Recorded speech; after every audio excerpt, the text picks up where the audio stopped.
I'm fine. Okay, Auzubillahiminashaitanirrajim. Bismillahirrahmanirrahim. Assalamu alaikum all. Okay, I'm presenting a PLC on culturally responsive pedagogies. Most of what I explained to you will resonate with you very closely because I'm sure that these practices or these strategies are actually practiced within the classroom.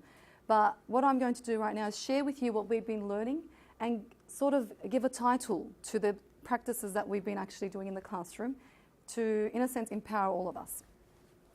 So what are culturally responsive pedagogies? But before that, I'll talk to you about how the standards relate to my PLC. So we've got know students and how they learn is the first standard that it matches with. And all of these Islamic pedagogy standards. So 6.1, teach employ strategies that are dynamic and receptive to the values, social and emotional needs and interests of individual students. We've got 6.2, teachers adapt and diversify instructional methods to suit multiple learning styles. 6.3, teachers respond to student inquiries in a manner that encourages further exploration.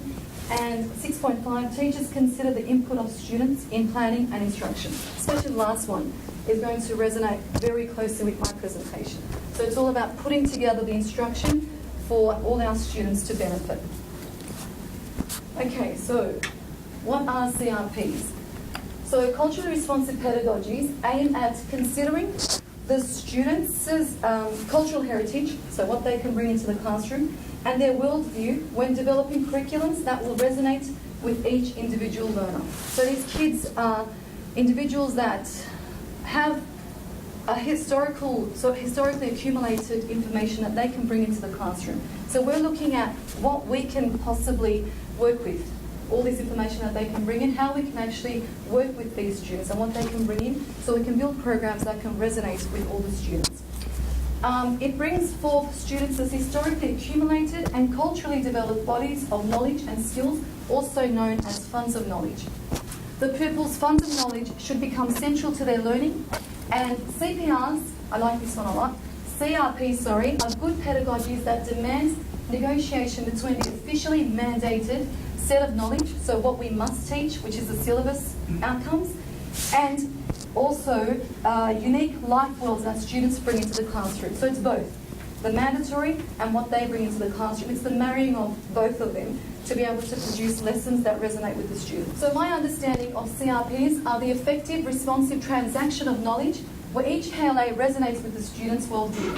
And this is from Brother Dylan Chan, where students don't leave their worldview outside of the classroom. We bring it into the classroom. We never think of the child as, something without any sort of cultural heritage. They do have something to bring into the classroom. I think most of you might know that Miss Summer, Miss Iman, and I are enrolled in a graduate diploma of education program where we've been studying, so far we've completed 2 courses. The first one being Islamic pedagogy, principles and praxis. We studied that with Dr. Nadeem Mammon. And the second one being Islamic pedagogy, contemporary issues and Muslim students in the classroom. That was done with Brother Dylan Chan, and alhamdulillah, we just completed that.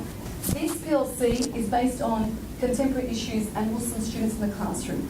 So our major project was on that. And the following slides, I've got the permission of Miss Iman and Miss Sama. Their projects, I'll be summarising some of their findings based on CRPs and also my one as well. So 3 projects will be summed up very soon. Okay, this is Miss Iman's. So Miss Iman wanted to incorporate students' funds of knowledge.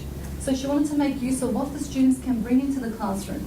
And she's written in her essays that it's allowed for open-ended questions and peer-led activities. The fact that she's made use of the students' funds of knowledge has led to that. Hence, students were given the opportunity to bring their funds of knowledge into the learning experience. This results in lessons transforming from irrelevant and unengaging to lessons that have relevance to learners' life. I'm going to provide you a sample of how she's actually done this. Initially, this was her PE program, the first 2 weeks, and she's annotated it in a way where it was very much teacher-led, the introduction, where she's teaching the students the skills for PE. And then we've got the curriculum outcomes over here, teacher-focused activities, the teacher breaks them up into groups, and the students are just participating. They don't have any input into the lesson. And we've got the lesson intention over there. When she incorporated the students' funds of knowledge, she modified her unit to look like this. So she gave the students a voice. she created a mind map on the whiteboard, and she asked them to sort of have a guess of what these terms might mean. So she's asked them to give information about what they would know. Instead of her delivering the information, she asked, what would you think about these, cricket terms? So she gave the students voice. So she's got the same lesson intention, the same curriculum outcomes, but the activities are a bit more different. So initially, the brainstorming activity gives the student a voice, and then we've got student-led activities. So over here, it was teacher-directed activities. You stand here, you do this, you're in this group. But over here, she asked the students to break up into 4 groups. And each child that's more confident with that particular drill that she wants them to practice that day was led by that child. So it's student-led activities. So those students were explaining to the rest of the students in that group what they're supposed to do. And the teacher was pretty much just organising the equipment to bring the session together. So she made use of what they know and transformed the lesson to become a more engaging and responsive lesson for the students. Some of the tips that she shared with us. So if we were to not include the students as funds of knowledge, these are the boxes that we will tick. You will most definitely meet the curriculum outcomes. There's no doubt you'll still meet it. Even if you don't incorporate the students as funds of knowledge, you will still be doing what's required. You'll be, your curriculum will be fine. However, it will be teacher directed. The lessons may or may not resonate with the students. The lessons may or may not connect with the students' life worlds. It's a bit risky. I'm not sure if you'll be able to achieve that. It will most definitely not be concerned with achieving anything outside of the curriculum. It'll just be to tick the boxes. And lessons learned will be limited in the classroom. However, if we make use of the students as funds of knowledge, if we incorporate what they can bring into the classrooms, into our lessons, we will again meet curriculum outcomes. We will. However, our lessons will be transformed into student-directed with teacher guidance. It will resonate with the students. It will connect with students' life worlds. It will definitely build confidence, and it will teach skills that can be applied outside of the classroom. So not just within the classroom, it'll be a more holistic approach. Okay, so that was Miss Iman's. Now moving on to Miss Samath.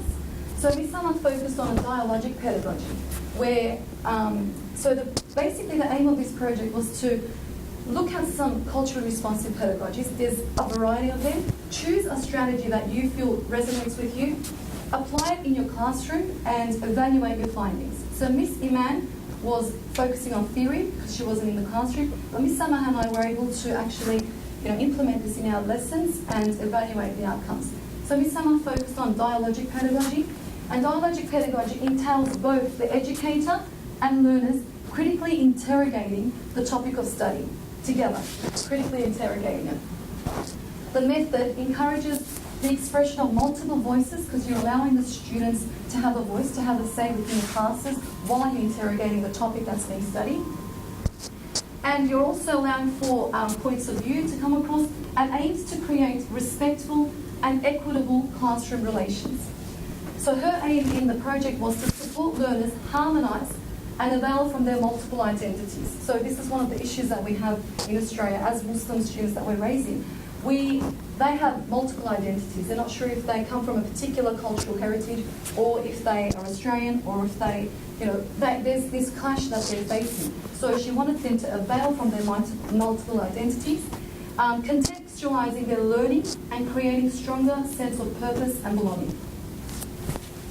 Okay, so what she wanted to do was, so again, the strategy that she used was the halakha, or the yarning circles, both of them together. So usually what happens in this case is she asks for them to sit on the floor, and there's no chairs involved, and she sits on the floor with her students.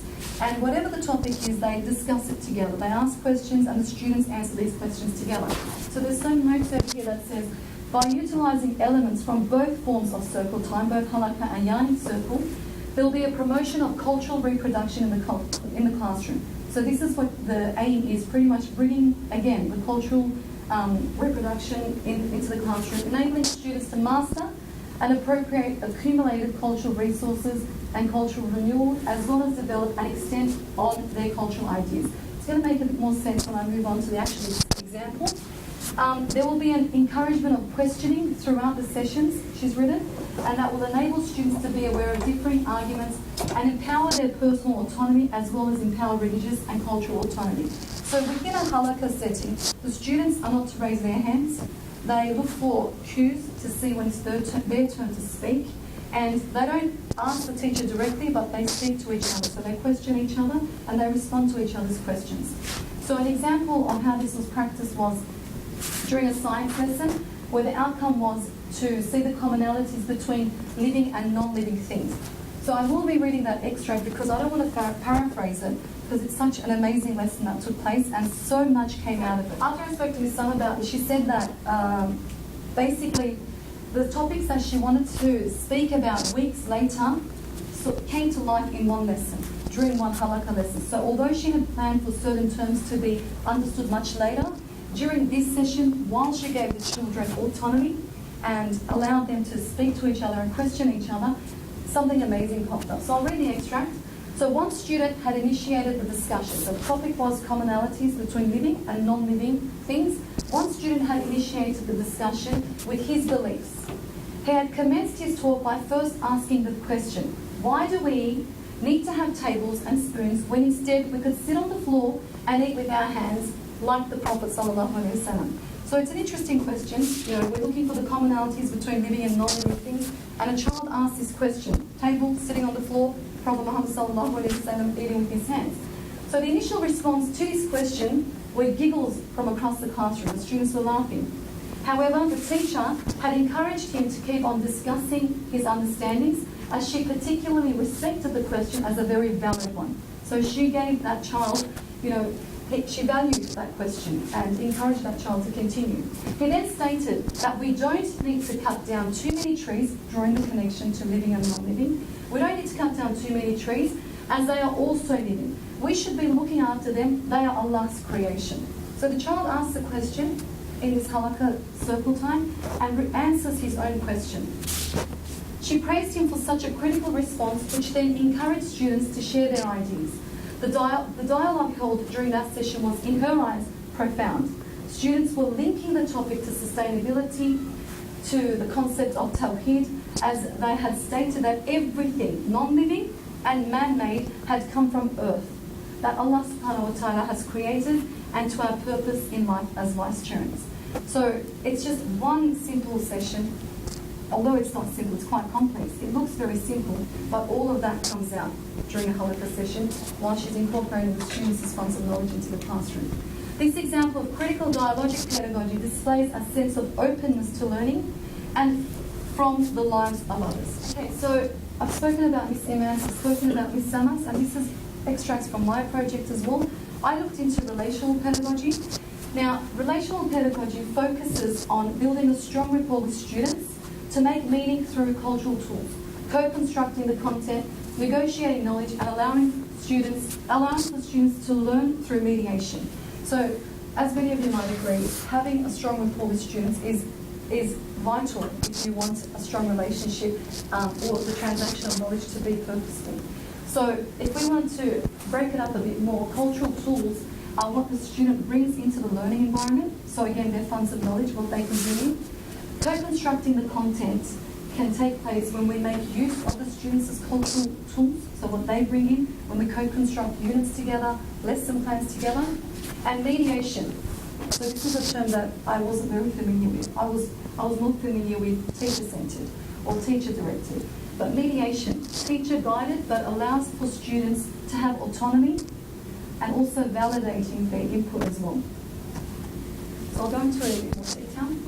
So this is one of the lessons that I had with my learning and support session, where I withdrew a student from the classroom. I looked at co-construction and mediation. During term 3, when I was asked to do learning and support, they had provided me with some resources, and I found that these resources did not necessarily resonate with the students at all. Like I said, some of our teachers would remember in the staff room where we were looking at earthworms and bumblebees. When I was trying to ask for some questions with the students, the teachers were responding to them because they were just so familiar with the text that we were studying, but it did not resonate with the students at all. So I asked my student, this particular child that I withdrew from the classroom, I asked her what she would like to learn about, what she would like to read about. And she responded with, I would like to read about people helping people. And I found that amazing because I wasn't expecting a response like that, which is perhaps a deficit view of the children that we might have. So it was amazing to see this sort of response, that they do have, they do want to learn about very important topics. And when I asked her why, she informed me that her father had told her earlier, you need help with reading. So it is good to read about people helping so we can learn to help while we're reading. So we're thinking about, incorporating culturally responsive pedagogies within our teaching, but we've got this father at home that's also doing culturally responsive parenting. So he's saying to his child that she needs help with reading, but while you're reading, why don't you learn about how to help people? Because we're good people. We need to learn about how we can actually help people around us. So she drew that together and told me about it, and I found this text about the chain of hasanat. And I'll explain to you what this picture is about too in the next slide. So I asked her, usually during these sessions we do fluency, we do comprehension, and we talk about what the text is about. And sometimes I found that my student has a bit of difficulty expressing herself through written pieces. So I asked her, would you like to draw what you've understood? Because I know her from last year. I've had the pleasure to teach her last year, so we do have that strong rapport. And I knew that she was a child that can express herself through visual representation. So I asked her to draw what's happening. And if you simply look at this picture, you can also see what's happening. So there was an old lady, her car broke down, and she needed help. And a man named Brian came to help her. And you can see he's under the car, his feet are sticking out, fixing the car. She offered him some money, but he didn't accept. He said, let's continue this chain. You help somebody else that's in need. And so the lady goes to a cafe, and the waitress there serving the lady is pregnant. And the lady, the same lady, wants to offer her a tip because she remembers what Brian had told her earlier. And without the pregnant lady knowing, she leaves a lump sum under the napkin. The lady goes home and says to her husband, Brian, we don't need to worry about money anymore because, thank God somebody's helped us. So that lady at the beginning of the story has turned around and helped Brian's wife. So it was an amazing time where we could speak about this with our students. She was talking about how, wow, Miss, Allah doesn't forget. He makes sure that you're rewarded. So even if I planned for this lesson without incorporating what she initially wanted to do, I don't think we would have reached this outcome. Like there was some form of barakah in that lesson. So while she was drawing, naturally it takes some time. She was asking questions like, Miss, when we help people, how do we get rewarded? And I'm answering those questions as well as I possibly can. Does Allah allow us to see how happy we've made those people? Would we be able to see those people in the afterlife? So as succinctly as possible, I tried to answer those questions. But again, I don't think we would have actually had this meaningful lesson if I didn't go down the track of incorporating this child's fonts of knowledge into my lesson. Okay, so what I tried to do afterwards is I made sure that we do this across learning and support. So instead of, again, bringing the dry text into the classroom, I asked my students to select texts. So I offered them, again, providing autonomy. So I gave them a few novels and I said, which one would you like to read? And we've been reading novels with all of my groups. So the ones that I work individually with and the ones that I work with in groups. A child has finished Sadako right now, a boy in Year 9. And initially he didn't want to choose that because when we were choosing between these three, and he said, I don't want to choose that, Miss, it's pink. So we talked about it though, and he then in the end chose that because we read the blurb, we talked about what the text might be about. And it's very interesting because it is a very different culture. The Japanese culture is very different. So we were trying to draw connections to Sadako and my students' worldview. And it was really interesting. So when they, for example, do some spiritual activities within the text, we talk about what he does to honour the dead in Islam. So we draw these connections and it becomes so meaningful. And when the book finished, he asked me straight away, Miss, what's the next book that we're going to read? So I could automatically see how these lessons could resonate with them because I've simply incorporated what they want to do within my classes. Okay, to sum up, we've got Miss Iman's approach. So she utilised students as funds of knowledge to form meaningful and responsive student-led lessons to enhance student engagement. And we know that that has happened through the PE lesson, how she provided the students with a voice and allowed them to lead the activities. We've got Miss Samah's approach, and many of you know from the permaculture program outside in the garden. It's a shift from a very dry and generic science program to something that the school and students would need. Again, sorry, sir? The recycling. Like the recycling, you're right. So permaculture and the recycling program that's taking place. So something that school would need and what the students can resonate with. She's skillfully and responsibly incorporated into the science program with practical elements. And with my approach, I've allowed for my students to bring into each session their own interests, their skills and cultural background to provide for effective and responsive learning and support sessions. Now, what this might look like in the mainstream, so what this might look like in the classrooms. Now, I'm not an academic and I'm just pretty much learning about all this as well. So I can't give you all the answers, but I've got some tips that we might look at to, allow for all our students to benefit from this.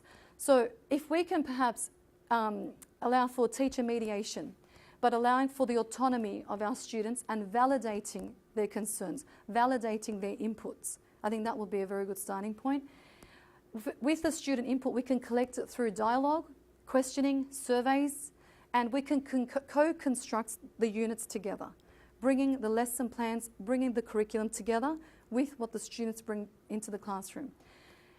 The teachers continue to evaluate each unit, but co-construct each unit with the new cohort. Now, this might sound a bit daunting because it's a huge ask, writing programs from scratch, because this new cohort has got new things to add.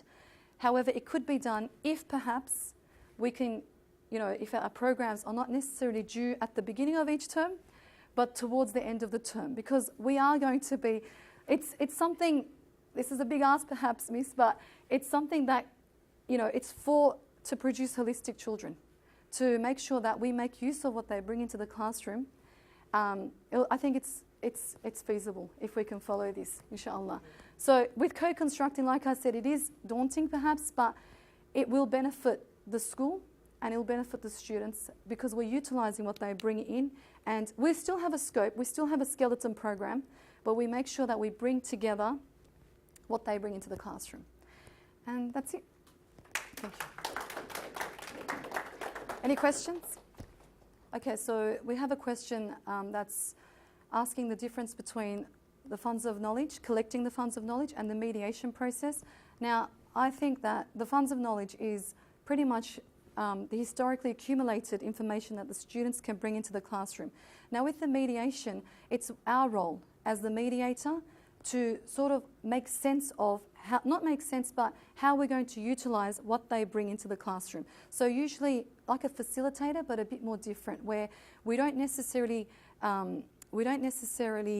say this is how it's going to be done, but rather collectively. So we make use of the information that they bring in, and also we encourage autonomy, but collect it all together in a sense. So there was a question about, there's a variety of different types of culturally responsive pedagogies. Would you choose one strategy, or would you mix and match perhaps, or would you make use of a variety of them? Now, personally speaking, I think everyone might have a different approach. That's why I chose relational pedagogy, because I felt like it resonated well with me. Throughout my years of teaching, I thought I was doing that anyway, but I didn't know the title for it. So I always thought that, building a strong rapport with students is very important. So my main focus initially would be to build that connection. So the relational pedagogy resonated with me, but I don't think that you have to stick with one particular pedagogy. Whatever works for you and whatever you think you can utilise in an appropriate manner for efficacy, basically, whichever one. So you can pick and choose from any. So with Ms. Samah's dialogic pedagogy, I might choose the critical interrogation while I'm initiating a topic. If it's the first time I'm teaching a topic, I might want to do the halakha, where I'm introducing the topic so we can critically interrogate the question. Then I might, during my planning process, for example, I would take on Miss Iman's, and because I'll be building a program, so I can, before I start that unit, the previous term, I can speak with my students and say, this is what's coming up, what would you like to bring into this program, and perhaps use that. And with my one, while I'm going, so making sure that I always modify, change things around, incorporating what the students bring into it to allow for a responsive sort of style. Okay, so we have a question about this whole process of building resources and modifying certain things would get a bit more easier as we go. I would like to say yes, but over 11 years, I don't think that it's become easier at all. But if we keep, with our professional learning, I think, if we keep ourselves updated all the time, and just trial and error, if we practice all the time with the new things that we've learnt about, asking colleagues what's worked for them, and making it your own. Okay, I think so. There was a question where, is this approach more of a student-centred approach?